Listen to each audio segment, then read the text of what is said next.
अकेले ही लड़नी पड़ती है ज़िंदगी की जंग, अकेले ही लड़नी पड़ती है ज़िंदगी की जंग, खुशियों में तो सब होते हैं संग। दोस्तों, कोशिश यही करें कि जो दुख का साथी ना हो, जो दुख के समय का साथी ना हो, कोशिश वही करें कि सुख में भी उसका साथ नहीं रखें तो ज़्यादा बेहतर होगा। तो बात कर लेते हैं दोस्तों आज की करंट अफेयर की। सबसे पहले आप सभी को गुड मॉर्निंग, राम राम, जय श्री कृष्ण, राधे राधे, जय महाकाल। दोस्तों हम बात करेंगे आज करंट अफेयर क्लास की। हम बात करें तो बहुत ही ज़्यादा मोस्ट इंपॉर्टेंट होने वाले हैं, ज़बरदस्त होने वाले हैं पिछले क्लास की तरह। इस क्लास में हम बात करते हैं वो सारे क्वेश्चन सेलेक्टेड किए जाते हैं जो एग्जाम के पॉइंट ऑफ व्यू से काफ़ी महत्वपूर्ण हो सकते हैं। करंट अफेयर के साथ साथ हम बात करते हैं विश्व स्टैटिक जीके की। हम बात करें तो वो भी हम लाने का प्रयास करते हैं जो कि एग्ज़ाम में आने की प्रबल संभावना है और वहाँ आपको ज़्यादा से ज़्यादा नंबर दिलाने की मतलब चांसेस बढ़ जाते हैं। तो बात कर लेते हैं इस क्लास की पीडीएफ भी आपको जो है ठीक 1 वीक के बाद यानी कि 1 सप्ताह के बाद हम बात करते हैं 1 वीक के बाद आपको ये भी पीडीएफ जिस तरह हम डेली वाइज पे कराते हैं सारे पीडीएफ नोट्स आपको एक जगह प्रोवाइड यानी कि एक जगह सभी इकट्ठा करके आपको जिस तरह इस संडे को हमने प्रोवाइड करा दिए हैं टेलीग्राम में, उसी तरह आपको भी अगले संडे को इंतज़ार करें। सारे पीडीएफ जो है नोट आपको वहाँ पे टेलीग्राम पे प्रोवाइड करा दिया जाएगा। तो उम्मीद करता हूँ कि आज की वीडियो आपको पिछले क्लास की तरह आज भी बहुत ही ज़्यादा ज़बरदस्त लगेंगे। तो ये उम्मीद करें कि यानी कि कोशिश करें कि ज़्यादा से ज़्यादा दोस्तों को शेयर करें, लाइक करें, चैनल को सब्सक्राइब जरूर करें। अगर कोई सुझाव देना हो तो वीडियो के नीचे कमेंट कर सुझाव देना ना भूलें। तो बात कर लेते हैं दोस्तों आज की क्लास की मोटिवेशन लाइन की। नतीजों की परवाह मत करें, नतीजों की परवाह मत करें क्योंकि प्रयासों का अपना ही अलग मज़ा है, प्रयासों का अपना अलग ही मज़ा है। तो ठीक है, प्रयास करते रहें और नतीजा यानी कि कर्म करते रहें, फल की चिंता ना करें, फल तो ज़रूर मिलेंगे। तो चलिए इसी के साथ आज की क्लास को हम स्टार्ट करते हैं।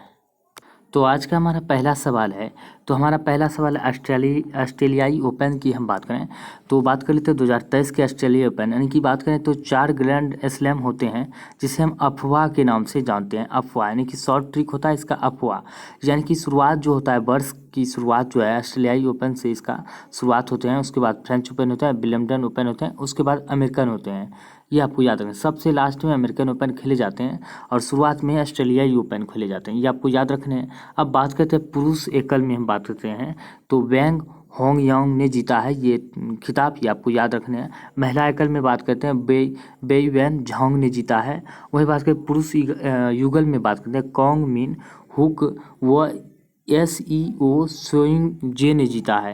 यानी कि काफ़ी यानी कि महत्वपूर्ण सवाल की बात करें तो सबसे ज़्यादा महत्वपूर्ण हो जाता है पुरुष एकल में वैंग होंगयांग को याद रखने हैं और महिला एकल में बेंग बेंग झांग के नाम, ये 2 नाम आपको याद रखने हैं। बस यही काफ़ी हो जाते हैं। चलिए हम बात करते हैं अब नेक्स्ट क्वेश्चन की। अब हम बात करते हैं प्रमुख कंपनी और उनके CEO की। तो प्रमुख कंपनी उनके CEO की हम बात करते हैं, ये भी काफ़ी महत्वपूर्ण हो सकते हैं। तो चलिए हम बात करते हैं, इसको एक नज़र में रिवीजन कर लेते हैं। तो सबसे पहले हम बात कर लेते हैं कि एडोब की अगर हम बात करें तो CEO कौन है, तो वर्तमान में एडोब के CEO की बात करते हैं शांतनु नारायण है, ये आपको याद रखने हैं। यूट्यूब की हम बात करते हैं जो आप देखते हैं जिसपे क्लास करते हैं और सारे मज़ेदार सारे वीडियो देखते हैं, उसका CEO की हम बात करते हैं नील मोहन है, ये आपको जान। बाटा की बात करें तो बाटा की कंपनी की चप्पल और सारी प्रोडक्ट होते हैं तो संदीप कटारिया इसके CEO है। वर्ल्ड बैंक की बात करें तो कौन है, CFO की। CFO का मतलब क्या होता है, चीफ फाइनेंशियल ऑफिसर की बात करते हैं। तो अंशुला कांत है वर्ल्ड बैंक के चीफ फाइनेंशियल ऑफिसर। अब बात करते हैं वर्ल्ड बैंक के अध्यक्ष 14वें क्रम का कौन है, 14वें क्रम का बात करें तो अजय बंगा जो है वर्ल्ड बैंक का अध्यक्ष है, ये आपको याद रखना है कौन सा, 14वें क्रम का। अब बात करते हैं अजय बंगा अध्यक्ष बने हैं। वहीं बात करते हैं माइक्रोसॉफ्ट की अगर हम बात करें तो माइक्रोसॉफ्ट के सत्या नडेला है CEO, ये आपको याद रखना है। गूगल की बात करते हैं CEO सिद्धार्थ पिचाई है, ये आपको याद रखना है। IBM यानी कि इंटरनेशनल बिजनेस मशीन की बात करें तो इसका फुल फॉर्म होता है, इसका जो है CEO की बात करते हैं अरविंद कृष्णा है। और टेस्ला की हम बात करते हैं, टेस्ला का क्या है, CEO नहीं बल्कि चीफ फाइनेंस ऑफिसर, ये आपको याद रखने कौन बना है, हाल ही में भारतीय मूल की वैभव तनेजा बना है, ये आपको याद रखने हैं। ये सारे एग्जाम के फैक्ट हो जाते हैं। यहाँ से आपको अगर पूछे जाएंगे तो एक क्वेश्चन आपको कंफर्म नंबर 1 नंबर दिला के जाएंगे, तो ये आपको याद रखने हैं। अब बात कर लेते हैं कि स्टैटिक जीके की, स्टैटिक जीके का वो पर्सन हमको आपको याद मतलब कि कराएंगे जो एग्जाम के पॉइंट ऑफ व्यू से काफ़ी महत्वपूर्ण हो जाते हैं। अब बात करते हैं अविश्वास प्रस्ताव केवल लाया जाता है, तो ये अविश्वास प्रस्ताव जो है ये निम्न सदन एक होता है उच्च सदन, ये आपको याद रखना है। उच्च सदन होते हैं लोकसभा, उच्च सदन होते हैं राज्यसभा और निम्न सदन होते हैं लोकसभा। यानी कि यहाँ जो लाया जाता है लोकसभा में अविश्वास प्रस्ताव जब भी लाया जाएगा और लोकसभा में ही लाया जाएगा। क्यों लाया जाएगा? क्योंकि लोकसभा के मतलब बात करते हैं बहुमत दल का नेता होता है पीएम। कौन होता है? पीएम। इसी के लिए जो है अविश्वास प्रस्ताव लाया जाता है और ये लोकसभा के बहुमत दल का नेता भी होता है, इसीलिए लोकसभा में लाया जाती है, आपको याद रखना है। अब बात करते हैं पहली बार जवाहरलाल नेहरू के खिलाफ जो है 1963 में जो अविश्वास प्रस्ताव लाया था, किसमें? 1963 में लाया गया था। कि कौन लाया था? जेपी कृपलानी लाया था। कौन? जेपी कृपलानी लाया था पहली बार 1963 में। जवाहरलाल नेहरू पहले प्रधानमंत्री के खिलाफ अविश्वास प्रस्ताव, ये पारित नहीं हो सका था, ये आपको याद रखना है, ये पारित नहीं हुआ था। अब बात करते हैं पहला प्रधानमंत्री जिसे अविश्वास प्रस्ताव से हटाया गया था। तो अविश्वास प्रस्ताव से हटाया गया तो बीपी सिंह को हटाया गया था, ये आपको याद रखने हैं। कब हुआ था? बीपी सिंह की अगर हम बारे में अगर बात करें तो इन्होंने 1990 में मंडल आयोग की सिफारिश को लागू किया था, ये आपको याद रखने हैं। एक पॉइंट हो गया। दूसरी बात हम बात करते हैं आरएस सरकरिया आयोग के सिफारिश को लागू किया था, ये भी आपको याद रखना है, ये एग्जाम के एक्स्ट्रा फैक्ट हो जाते हैं। वहीं बात करते हैं पहला प्रधानमंत्री जो अल्पमत आने के कारण जो है त्यागपत्र दे दिया था। अल्पमत आने के कारण त्यागपत्र देने वाला पहला प्रधानमंत्री मोरारजी देसाई था। अब मोरारजी देसाई के बारे में हम बात करें तो क्या हो जाता है? सबसे बड़ी मतलब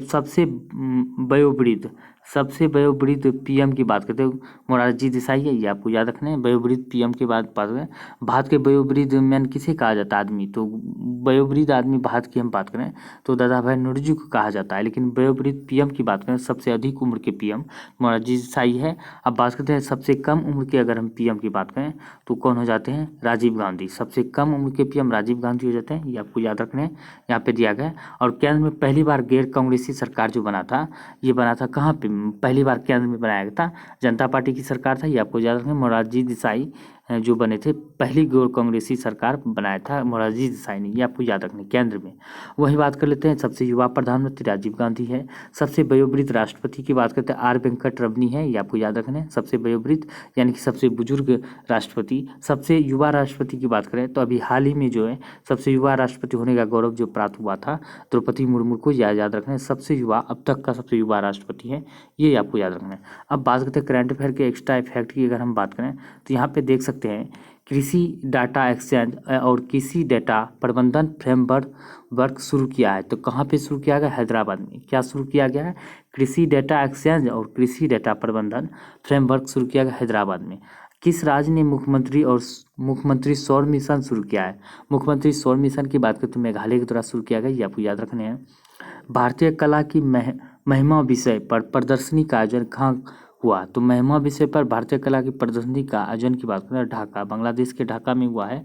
वहीं बात करते हैं कहाँ विश्व के सबसे ऊंचे रेलवे ब्रिज पर राष्ट्रीय ध्वज फहराया गया? तो जम्मू कश्मीर में सबसे ऊंचे रेलवे ब्रिज बनाया गया है, ये आपको याद रखना है। वहीं पे जो है सबसे यानी कि सबसे ऊंचे ब्रिज पर राष्ट्रीय ध्वज फहराया गया है। बात करते हैं कौन सी सरकार 4373 ग्राम यानी कि 4373 ग्राम पंचायतों को CSP प्लस बैंकिंग अकाउंट खोलेगी? तो उड़ीसा सरकार। कौन से? उड़ीसा सरकार। जागा मिशन जो है बात करते हैं उड़ीसा सरकार को ही मिला, ये आपको याद रखना है। अब बात करते हैं मो योजना की बात करते हैं। मो जो संबंधित है जितने भी योजना में सारे के सारे उड़ीसा से संबंधित है, ये भी आपको याद रखना है। किस राज्य सरकार ने? और बात करते हैं उड़ीसा के सीएम जो है हाल ही में, तो हाल ही में उड़ीसा के सीएम जो बने हैं सेकेंड सबसे यानी कि दूसरा सबसे लंबा कार्यकाल वाला मुख्यमंत्री बना है तो उड़ीसा के नवीन पटनायक, याद रखना है। दूसरा सबसे अधिक लंबा कार्यकाल वाला मुख्यमंत्री है नवीन पटनायक। सबसे ज़्यादा कौन है? पवन चामलिंग। सिक्किम के मुख्यमंत्री है पवन चामलिंग, ये याद रखना है। सबसे ज़्यादा लंबा कार्यकाल वाला मुख्यमंत्री बने हैं, ये आपको याद रखना है। और दूसरा नंबर पे आ जाता है कौन? नवीन पटनायक। और तीसरे नंबर पर कौन आता है? ज्योति बसु बंगाल के मुख्यमंत्री है, ये आपको याद रखना है। अब बात करते हैं कि किस राज्य सरकार ने स्थानीय सरकारी निकायों को भंग कर दिया है। तो स्थानीय सरकारी निकायों को भंग किया है पंजाब ने, ये आपको याद रखना है। अंतर्राष्ट्रीय युवा दिवस की बात करें तो 12 अगस्त को मनाया जाता है। 12 अगस्त को ही बात करते हैं हाथी दिवस भी मनाया जाता है, ये भी आपको याद रखना है। अब बात आती है अंतर्राष्ट्रीय युवा 12 अगस्त को मनाया जाता है, लेकिन राष्ट्रीय युवा दिवस कब मनाया जाता है? 12 जनवरी को राष्ट्रीय युवा दिवस मनाया जाता है, ये आपको याद रखना है। अब बात करते हैं नेक्स्ट की, तो नेक्स्ट क्वेश्चन की हम बात करते हैं। हाल ही में भारतीय हॉकी टीम ने मलेशिया को 4-3 से हराकर चौथी बार एशियन ट्रॉफी जीती है। तो चौथी बार एशियन ट्रॉफी जीती है किसको? मलेशिया को हराकर, ये आपको याद रखना है। बात करते हैं प्लक ने निवेश और ब्रांड एम्बेसडर के रूप में करीना कपूर को नियुक्त किया है, साझेदारी किया है करीना कपूर के साथ, ये आपको याद रखना है। PLUCKK ने निवेश और ब्रांड एम्बेसडर के रूप में करीना कपूर के साथ साझेदारी किया है, ये आपको याद रखना है। बात करते हैं अमित शाह ने कहाँ पर IFFCO IFFCO nano urea plant आधारशिला रखी है? तो कच्छ गुजरात में रखी है, आपको याद रखना है। इंडिया स्टार्टअप फेस्टिवल 2023 का शुरू हुआ बेंगलुरु में शुरू हुआ है, ये आपको याद रखना है। करीब 47 साल बाद चांद पर अपना लूना 25 जो है लैंडर मिशन लॉन्च करेगा, कौन? रूस करेगा। रूस जो है 47 साल के बाद करने जा रहा है, ये आपको याद रखने हैं। अब बात करते हैं SBI लाइफ मिशन के MD और CEO के रूप में नियुक्त किया गया है किसे? अमित झिंगरन को SBI लाइफ के MD और CEO के रूप में नियुक्त किया गया है। किस ने अपना ऑनलाइन पोर्टल सुस्वागतम लॉन्च किया है? तो सुप्रीम कोर्ट ने हम बात करते हैं सुस्वागतम पोर्टल, ये हो जाता है सुपेश पोर्टल भी हो जाता है, ये आपको याद रखना है। सुपेश और फास्टर, ये तीनों जो है पोर्टल जो है फास्टर, ये याद रखने हैं। सुपेश, फास्टर और सुस्वागतम, ये तीनों के तीनों सुप्रीम कोर्ट से संबंधित है, ये आपको याद रखने हैं। अब बात करते हैं नेक्स्ट की। चलिए तो दोस्तों अब बात करते हैं पिछली क्लास की, थोड़ा फुहारा मार देते हैं। फुहारा मार देंगे तो तो क्या होगा? तो आपको रिवाइज हो जाएगा, फुहारा से आपको याद हो जाएंगे, भूले बिसरे आपको याद हो जाएंगे। तो चलिए हम बात करते हैं 36वां राष्ट्रीय खेल की बात करें तो गुजरात में आयोजित किया गया। कहाँ पे? गुजरात में। 37वां राष्ट्रीय खेल कहाँ होगा? तो गोवा में, ये आपको याद रखने हैं। बात करते हैं 5वां खेलो इंडिया यूथ गेम की बात करें तो MP में आयोजित किया गया, MP में, ये आपको याद रखना है। कहाँ पे? MP में किया गया खेलो इंडिया यूथ गेम। पहला कहाँ हुआ था? दिल्ली में, ये आपको याद रखना। पहला और लास्ट काफ़ी इंपॉर्टेंट होते हैं, ये आपको याद रखें। अब बात करते हैं तीसरा खेलो इंडिया यूनिवर्सिटी गेम की बात करते हैं, UP में हुआ है तीसरा, ये आपको याद रखना है। पहले स्थान पर कौन रहा है? महाराष्ट्र रहा है पहले स्थान पर तीसरे खेलो इंडिया यूनिवर्सिटी गेम में। पहला खेलो इंडिया यूनिवर्सिटी गेम कहाँ पे हुआ था? भुवनेश्वर में हुआ था, ये आपको याद, कहाँ पे? भुवनेश्वर में। अब बात करें तीसरा खेलो इंडिया विंटर गेम की बात, तो जम्मू कश्मीर में हुआ था। पहला भी जम्मू कश्मीर गुलमर्ग में हुआ था और तीसरा भी जम्मू कश्मीर गुलमर्ग में हुआ, ये आपको याद रखने हैं। बात करते हैं 22वां कॉमनवेल्थ गेम की बात करते हैं। 22वां 2022 में हुआ है। 22 देखिए कितना अच्छा पेयर बन रहा है, संजोग है। तो बर्मिंघम में हुआ है। बॉ से 2022 बर्मिंघम, यानी कि बॉ से याद हो रहा है, ये आपको याद रखना है। 22 और बर्मिंघम याद रखने हैं, बहुत ही आसानी से आपको याद रखने हैं, बहुत अच्छा ट्रिक बैठता है। बात करते हैं 33वां ओलंपिक खेल की बात करें। 33वां ओलंपिक खेल 24 में होगा, पेरिस में आयोजित किया जाएगा, ये आपको याद रखना है। अब बात करते हैं 32वां का हुआ है, 32वां टोक्यो जापान में हुआ है, ये आपको याद रखने हैं। अब बात कर लेते हैं 22वां फीफा की हम बात कर लेते हैं, तो कहाँ हुआ है? 22वां फीफा 22 में कतर दोहा में हुआ है। 44वां शतरंज ओलंपियाड की बात करें तो चेन्नई में हुआ है। 44वां शतरंज ओलंपियाड 44वां चेन्नई, ये आपको याद रखना है। अब बात कर लेते हैं महारत कंपनी की। महारत कंपनी की बात करें वर्तमान में 13 हो चुका है। ये आपको भी ये अभी बताएंगे कौन कौन से महारत कंपनी है और उसका स्थापना कब हुआ है, ये सारे हम चर्चा करेंगे शॉर्टकट में। और बात करते हैं नवरत्न कंपनी कौन कौन से हैं, ये सारे हम चर्चा करेंगे आज। ब्लू फ्लैग बीच की बात करें तो भारत में 12 हो गया है। यूनेस्को अमूर्त धर की बात करें तो भारत में 14 है। वर्तमान में 14वां यूनेस्को अमूर्त धर कौन सा है? दुर्गा पूजा है, बंगाल का दुर्गा पूजा, ये आपको याद रखना है। यूनेस्को विश्व धरोहर की बात करें तो 40 हुआ है, ये आपको 40 है, ये आपको दोनों। बात कर लेते हैं भारत में कुल रामसर साइट की संख्या की बात करते हैं 75 है, लेकिन एक को मान्यता जो है हाल ही में दिया गया, लेकिन मोहर नहीं लगा है। जिससे मोहर लगता है 76 हो जाएगा, ये आपको याद रखना है। अब बात करें यूनेस्को में शामिल भारतीय शहर की बात करते हैं, अहमदाबाद कब हुआ था? 2017 में शामिल हुआ था। और जयपुर की बात 2019 में शामिल हुआ था, ये आपको याद रखना है। 2 शहर है शामिल। नवरत्न कंपनी की बात करें तो 13 है, दोनों बराबर हो गया है। नवरत्न और महारत्न दोनों 13-13 हो गया, ये आपको याद रखना है। अब बात कर लेते हैं, किसी के द्वारा किया गया कर्म बेकार नहीं जाता, चाहे वह अच्छा हो या बुरा हो। ये बिल्कुल सही है। अगर आप अच्छा करते हो तो आपके साथ अच्छा होता है, बुरा करते हो आपके साथ बुरा होता है, ये आपको ध्यान। चलिए हम बात करते हैं नेक्स्ट की। लीजिए आ गया महारत्न कंपनी, आप देख सकते हैं यहाँ पे महारत्न कंपनी, उसकी स्थापना वर्ष। यहाँ पे टोटल आपको स्क्रीनशॉट ले लेना है। ये 13 महारत्न कंपनी है। और 13वां कौन बना? All India limited. Oil India limited 1959 में स्थापना हुआ था और मुख्यालय नोएडा में है। हाल ही में जो देख सकते हैं ये कौन सा है? ये कंपनी है महारत्न कंपनी। तो 13वां कौन बना है? ऑयल इंडिया लिमिटेड बना है, यहाँ पे देख सकते हैं ये 13वां कंपनी है। अब बात करते हैं महारत्न यानी कि भारत की नवरत्न कंपनी, यहाँ पे देख सकते हैं नवरत्न कंपनी भी है। तो 13 नवरत्न कंपनी यहाँ पे दिया गया है, ये आपको याद रखना है। 13 ONGC विदेश लिमिटेड बना है 13वां, तो यहाँ पे देख सकते हैं 1965 में इसका स्थापना हुआ है। ये सारे के सारे मोस्ट इंपॉर्टेंट है, ये आपको याद रखना है। टोटल यहाँ पे दिया गया है, तो ये सारे आप रिवाइज कर लीजिए अपने से खुद से, तो वीडियो लंबा नहीं हो जाने के कारण हम जो पूरा मेंशन नहीं करेंगे। अब हम मेरा टारगेट यही है 10 से 20 मिनट में शॉर्ट में 100 क्वेश्चन के लगभग, यानी 100 क्वेश्चन के लगभग जो है रिवीजन कराना मेरा टारगेट है। अब बात कर लेते हैं बहुत ही मोस्ट इम्पोर्टेंट क्वेश्चन की। यहाँ से आपको एक क्वेश्चन आने की प्रबल संभावना है कि निश्चित है ये क्वेश्चन यहाँ से आने ही आने हैं। तो हम बात कर लेते हैं प्रथम जैन संगीति की बात करें तो कहाँ हुआ था? जब मौर्य के शासनकाल में था प्रथम जैन संगीति, आपको याद रखना है। स्थान कहाँ पे हुआ था? पाटलिपुत्र में हुआ था प्रथम जैन संगीति। किसके अध्यक्षता में? स्थूलभद्र की अध्यक्षता में। दूसरा हुआ था द्वितीय जैन संगीति 512 ईस्वी में वल्लभी की अध्यक्षता में। देवर्षि शर्मा क्षमा श्रावण की अध्यक्षता में हुआ था। पहला हुआ था चंद्रगुप्त मौर्य में 512 में हुआ था। उसके बाद दूसरा हुआ 512 में वल्लभी में हुआ था। दूसरा पहला पाटलिपुत्र में स्थूलभद्र और देवर्षि क्षमा श्रवण, ये आपको याद रखना है। अब आती है बौद्ध संगीति, ये ब्रह्मास्त्र कह सकते हैं हो जाता है मोस्ट इंपोर्टेंट क्वेश्चन। यहाँ से एक क्वेश्चन जरूर पूछे जाते हैं, इसको याद कैसे रखना? सबसे ज़्यादा पूछे जाते हैं किस स्थान पे हुआ है? तो रा वै पाकू, रा से हुआ राजगीर, वै से वैशाली, रा वै पाकू, पा से पाटलिपुत्र, कू से कुंडलवन। ऐसे याद रखना आपको, रा वै पा कू, ये ट्रिक होता है याद करने का। राजगिरी, वैशाली, पाटलिपुत्र, कुंडलवन, ये आपको याद रखना है। अब कैसे याद रखना है? अध्यक्ष की बात करते हो यहाँ पे कैसे याद रखना है? महासब मोग बसु, ऐसे याद रखना है। महासब मोग बसु, महा से हो जाता है क्या?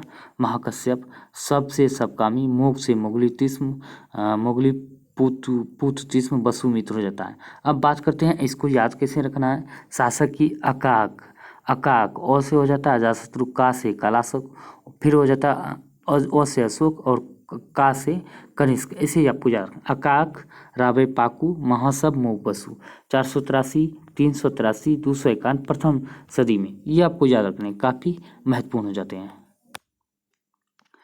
गुरूर किस बात की? गुरूर किस बात की? दुनिया के सारे रास्ते कब्रिस्तान की तरफ जाते हैं, बिल्कुल सही है। गुरूर किस बात का भाई साहब? ये दुनिया में किसी के साथ किसी को गुरूर नहीं करना चाहिए। कुछ नहीं लेके आए हो और कुछ ही लेकर जा भी नहीं पाओगे। तो गुरूर किस बात की? दुनिया के सारे रास्ते कब्रिस्तान की ओर जाते हैं और सबको वहाँ जाना है। अब बात करते हैं नेक्स्ट की। लो जी भाई साहब, आ गया फिर एक ब्रह्मास्त्र। ब्रह्मास्त्र की बात करें तो विश्व के प्रमुख घास स्थल आ जाते हैं। स्टैटिक जी के पोर्शन की बात करें तो काफ़ी महत्वपूर्ण रहता है। कम समय में ज़्यादा क्वेश्चन का मज़ा और कहाँ मिलेगा?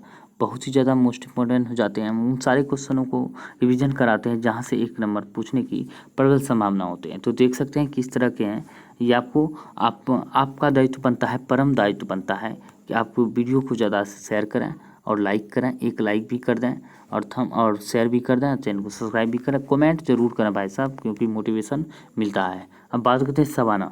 सवाना की बात करें तो पूर्वी अफ्रीका में पाया जाता है, केन्या में पाया जाता है, वेनेजुएला में पाया जाता है, कोलंबिया में, ब्राज़ील में।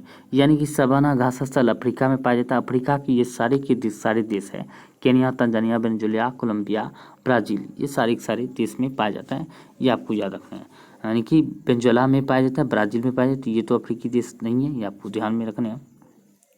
पंपास की बात करें तो अर्जेंटीना और उरुग्वे ब्राज़ील में पाए जाते हैं। पंपास अर्जेंटीना, उरुग्वे ब्राज़ील में। स्टेपीज़ की बात करते हैं पश्चिमी यूरोप, मध्य एशिया, पश्चिमी यूरोप और मध्य एशिया में पाए जाते हैं स्टेपीज़। अब बात करते हैं कैंपोस। कैंपोस की अगर हम बात करें, ये बात करते हैं ब्राज़ीलियन उच्च भूमि में पाया जाता है। कैंपोस ये आपको याद रखना है। लानोस वेनेजुएला में पाए जाते हैं। सेल्वास अमेजन बेसिन में पाए जाते हैं।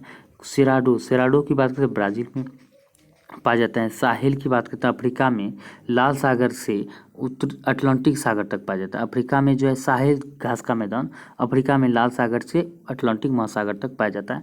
वेल्ट की बात करते हैं दक्षिण अफ्रीका में पाए जाते हैं। केटम्बरी की बात करते हैं कैंटरबरी की तो न्यूजीलैंड में पाए जाते हैं। डाउन्स ऑस्ट्रेलिया में पाए जाते, काफ़ी महत्वपूर्ण हो जाते हैं। प्रेरीज की बात करें तो ये उत्तरी अमेरिका में पाए जाते हैं, ये भी काफ़ी महत्वपूर्ण है। पुस्ताज हंगरी में पाए जाते हैं। अब बात करते हैं पटाना। पटाना की बात करते हैं श्रीलंका को, पटाना श्रीलंका में पाया जाता है। पोर्टलैंड ऑस्ट्रेलिया में पाया जाता है। प्रेरीज उत्तरी अमेरिका में पाए जाते हैं। लानूस की बात करते हैं अमेजन नदी के उत्तरी ओरनीको बेसिन में पाया जाता है। कंपास की बात करते हैं अमेजन नदी के दक्षिण भाग में ब्राज़ील में पाया जाता है। पोर्टलैंड अफ्रीका में पाया जाता है। पोर्टलैंड नहीं, पार्कलैंड है। स्टेपिस ट्यूनिसिया में पाया जाता है। ये आपको याद रखना है। सारे के सारे घास स्थल है। यहाँ पे सिंबल भी यहाँ पे दिया गया है, यहाँ पे भी बनाया गया है, ये आपको ध्यान रखने हैं। तो चलिए बात करते हैं नेक्स्ट की। तो चलिए हम बात करते हैं हॉकी के जादूगर। हॉकी के जादूगर का आप सभी को पता है, मेजर ध्यानचंद को जाना जाता है हॉकी के जादूगर के रूप में। अगर हॉकी की बात करें तो हॉकी के गेंद का रंग क्या होता है? सफ़ेद होता है। हॉकी के गेंद का वजन 155 से 163 ग्राम होता है। हॉकी को ओलंपिक में शामिल किया गया था 1908 में किया गया था। भारतीय हॉकी संघ की स्थापना की बात 1925 में हुआ था। भारतीय हॉकी संघ का मुख्यालय नई दिल्ली में है। और हॉकी राष्ट्रीय खेल किसका किसका है? भारत और पाकिस्तान, यानी कि बाप बेटे दोनों का है, ये आपको याद रखना है। भारत ने सिर्फ एक बार ही हॉकी विश्व कप जीता है। कब जीता है? तो 1975 में जीता था। भारतीय हॉकी टीम ने 1928 से लेकर 1956 के बीच लगातार 6 बार ओलंपिक खेलों में स्वर्ण पदक जीता है। ये आपको याद रखना है, 1928 से 56 तक लगातार जीता है। इसीलिए भारत का जो राष्ट्रीय खेल हॉकी रख दिया गया, ये आपको याद रखना है, इसी के चलते रखा था। बात करते हैं 2023 के हॉकी विश्व कप विजेता जर्मनी रहा है। उप विजेता की बात करते बेल्जियम रहा था। बेल्जियम को हराकर जर्मनी ने हॉकी विश्व कप का खिताब जीता है 2023 में। आयोजन कहाँ हुआ था? आयोजक की बात करते हैं बिरसा मुंडा स्टेडियम, उड़ीसा, भारत में आयोजित किया गया था। ये आपको याद रखने हैं। तो भाई साहब आज के लिए इतना ही था। आप वीडियो कैसा लगा ज़रूर कमेंट करके बताएं, और वीडियो को लाइक करें, शेयर करें, चैनल को सब्सक्राइब जरूर करें। इस क्लास का PDF आपको टेंशन नहीं लेना है। PDF आपको संडे को मिल जाएगा, अगले संडे को मिलेगा। वो भी आपको टेलीग्राम ज्वाइन करना, वीडियो के नीचे लिंक दिया गया है। जितने भी हमने मोटिवेशन लाइन के साथ जिस तरह भी हमने कराए हुए हैं सेम उसी तरह आपको PDF मिल जाएंगे, ये चिंता नहीं करना है। आज का सवाल की हम बात करते हैं, भारत का सबसे बड़ा बैंक कौन सा है? भारत का सबसे बड़ा बैंक आपको बताना है। और दूसरा कमेंट करके बताना भारत का दूसरा सबसे बड़ा बैंक यानी कि निजी क्षेत्र का सबसे बड़ा बैंक कौन सा है, ये भी आपको बता देने हैं। तो ये 4 ऑप्शन दिया हुआ है, इनमें से आपको सही आंसर बताने हैं। तो उम्मीद करता हूँ कि जानकारी आप सबको बहुत ही पसंद आए। वीडियो को लाइक करें, शेयर करें, चैनल को सब्सक्राइब जरूर करें। धन्यवाद।